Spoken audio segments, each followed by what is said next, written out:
Hello, I'm Kelly from Kellie Miller Arts, and we have a very special guest today. We have Carolyn Bew, and we are talking about her work, the development of her work, as well as the fact that we have got an incredible collection of her work under the theme of wild things. So I'd like to find out a little bit more, or let's discover and explore a little bit more with Carolyn, and just want to tell us a bit more about how you came to, because it was in response to the theme, which was wild things, and we'd just like to know a little bit more about your approach and how you came to some of the ideas, because when I look at the work, it's in three parts. There's the drawings, there's the paintings, and then there's etchings. It would be great to hear more about the concepts about your work, but also a little bit about your processes as well. Well, I suppose it mostly comes from the concept. So the concept being this duality and the human condition, human relations and human relationships. So the animal and the human, so I could go into that, but to a certain extent that's already sort of displayed for you.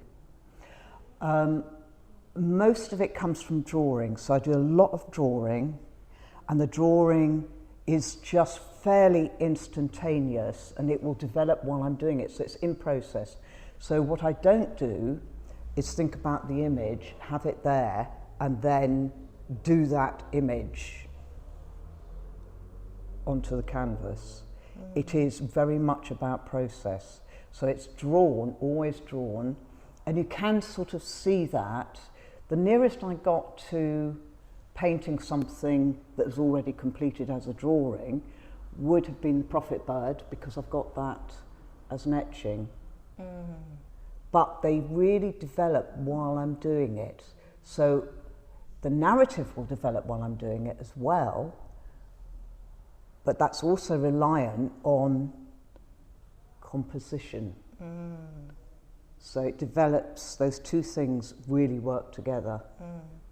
So some people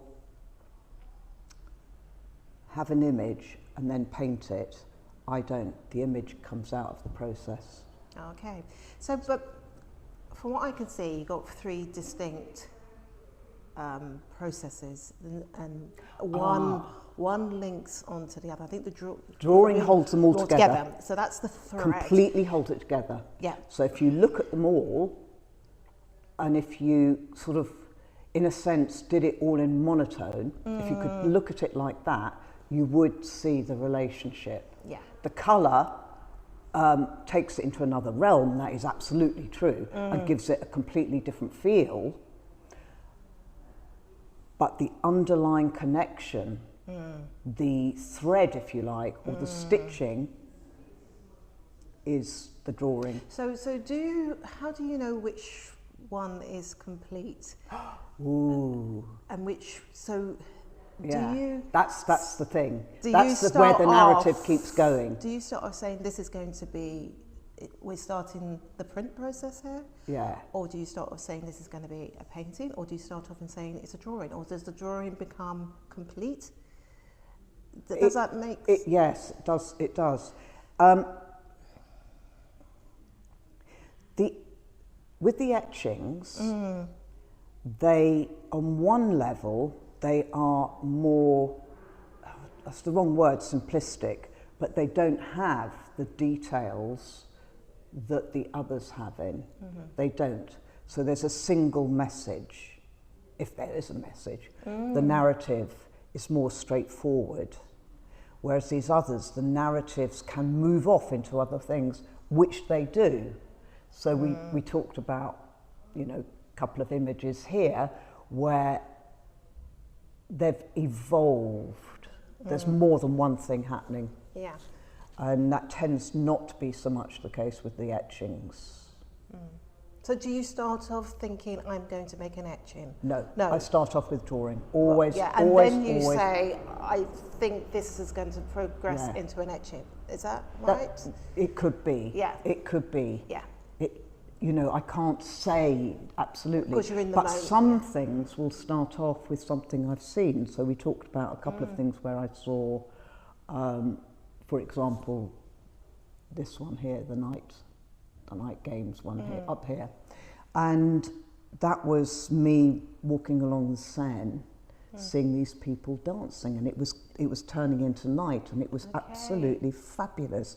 You know, the light was going, and as the light went, people just became more and more sort of threw off the daytime shackles. And I just thought that is, you know, that is so much about us as humans, you know, the sort of desire to just go freedom and the daytime, the control. So really, that is very much about those two things. And that came out of that. But then equally, there'll be something else, and I'll want to take this one here, the reflection.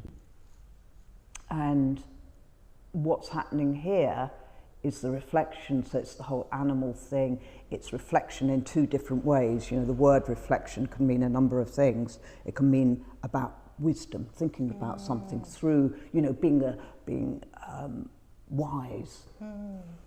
Or it can mean the complete opposite, as it does here, you know, almost like the Oedipus reflection. Yes, of course, yeah. You know, love of self, and in this case, love of the, you know, the animal thing.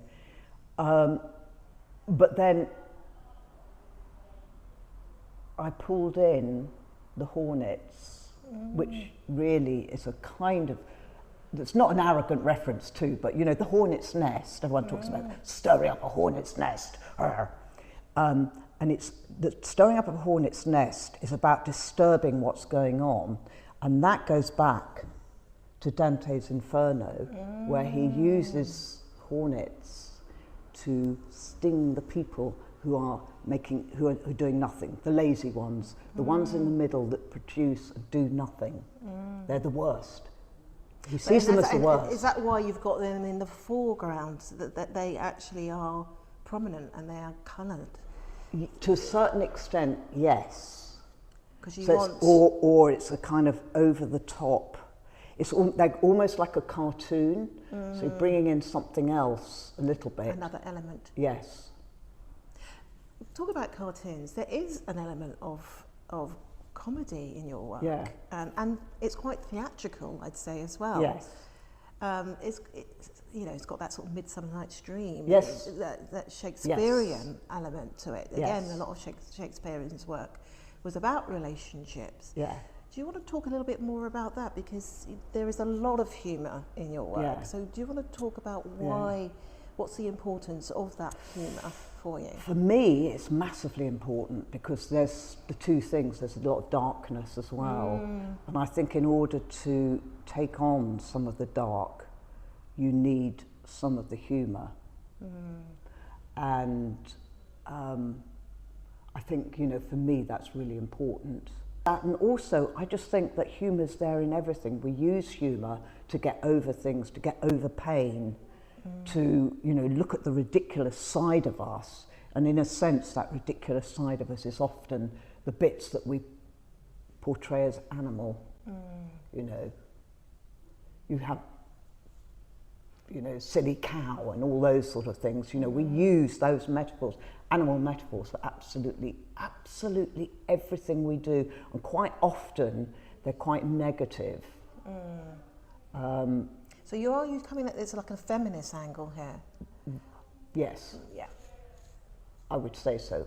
It's not a sort of loud screaming one in that sense. It's about reality. It's absolutely about reality. And, you know, we talked a little bit before about, you know, the female gaze, and that to me is very important. And it's very important that it doesn't just become an absolute binary. It is a very important part of who we are. There's not enough notice taken of it. And I was saying that, you know, it's been kind of captured by social media, where social media is massively the male gaze. And you've got the female gaze is often in the service of the male gaze quite often. We use it. It gets, gets depleted, whilst on the one hand pretending that we are using the female gaze. Is that why there's a sort of an equality, as you're talking to me, what I'm reading from the work, is there's masks, and again, it's the sense of and the animal mask. I mean, masks could be seen in lots and lots of ways, and it could be, you know, we could go on forever about the need and the reason for masks. But there's that equality in the fact that you have put the male and the female with the mask. Yes. Does this align a little bit with what you're saying about the sense of this female gaze? Is there in some ways the reason why you have put both the male and the female with these masks is to address that inequality by making your imagery more equal in that sense? Ooh. Making them more equal. They are equal. But not necessarily within society and the way that society is constructed. You know, again, what I've always seen as well, that sign of equal, I can be very visual, and so when I see the word equal, I see the equal symbol, the double line. Yeah. And often in that's quite good, actually. A mathematical sense. Binary. Yeah, that's right. Yeah. In a mathematical sense, there could be two figures either side of that, but it might not be the same figure. Yeah. So, you know, the difference between male and female, there are differences. So it doesn't necessarily have to be the idea of this sort of equality doesn't necessarily mean the same. Is that what I'm saying? Yes. Because the figures either side of that equal they're side, different, they're different. Yeah. So when I use the word equality, I'm talking about not same. Yeah. I'm talking about the sense of respect and approach and embracing those differences and allowing those differences to breathe and fulfill its own potential. Yeah. So when I talk about equality, we don't. It's not same. I mean, we don't do that. I mean, in these pictures, if there was a dominant gender, then it would be the female. But it's not so dominant that it's sort of out of kilter. Okay, there's a knowledge here. There's a knowledge of what's going on in each of these. Of the female, she's there. She may appear not to be the dominant one, but actually, when you look at it, she has the same strength and occupies as much of the space as the male does. So there's that. But actually, I was going to go back to, while you were talking, and you talked about masks.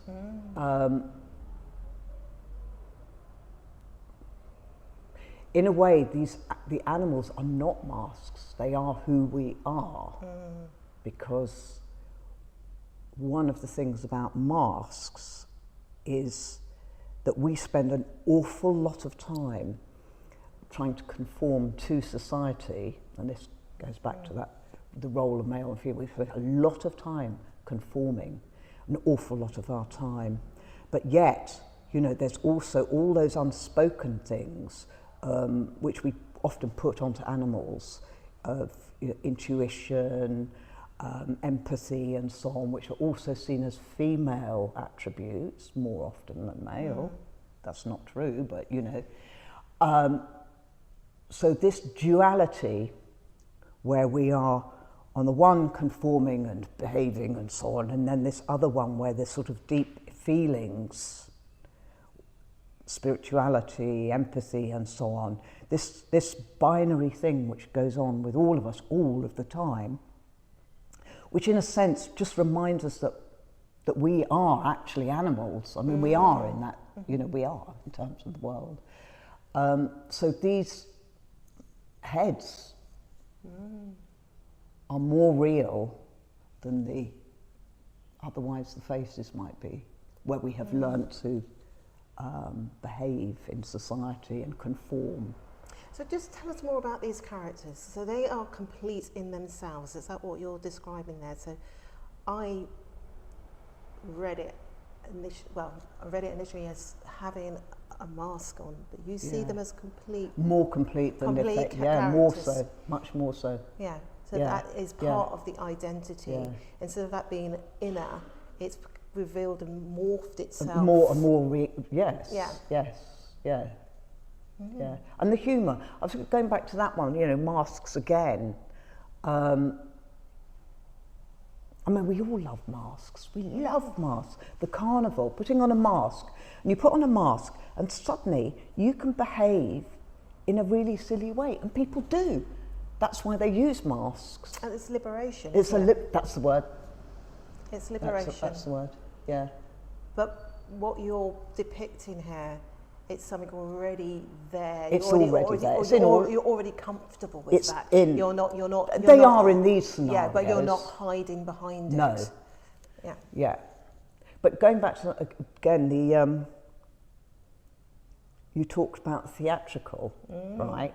And yes, because that's all performance, and these are about performance. I mean, humans are about performance. But also, I suddenly thought the theatrical thing is the two masks, isn't it? The one with the mouth like that and the one with the mouth like this. You know, is that duality, and that duality of misery and laughter. So, yeah, that fits here. Just my last question to you. We've noticed with this collection, collection of works, that particularly with the paintings, there's a lot of blue introduced, which was something I'd probably detected in more your, what I'd probably call your bathing ladies sort of work, rather than what I was anticipating. Do you want to tell us a little bit more about why you've introduced the blue? It seems quite significant. I just love the way that blue can hold every other colour. You know, it really can. You know, it supports everything. Here it's used as support quite a lot. And you can portray so many things. There's a softness to it. And you can do distance, but you can do foreground in a way that you couldn't. It was harder with, say, another colour, which can be punchy and in your face. This blue draws you in, and it also gives you distance, and it encapsulates us as humans. Just think of the sea, the ocean, and the sky, and that envelops us all. You know, the earth from a distance is blue. So it's blue. like an oxygen type. Lovely. I wish I'd said that.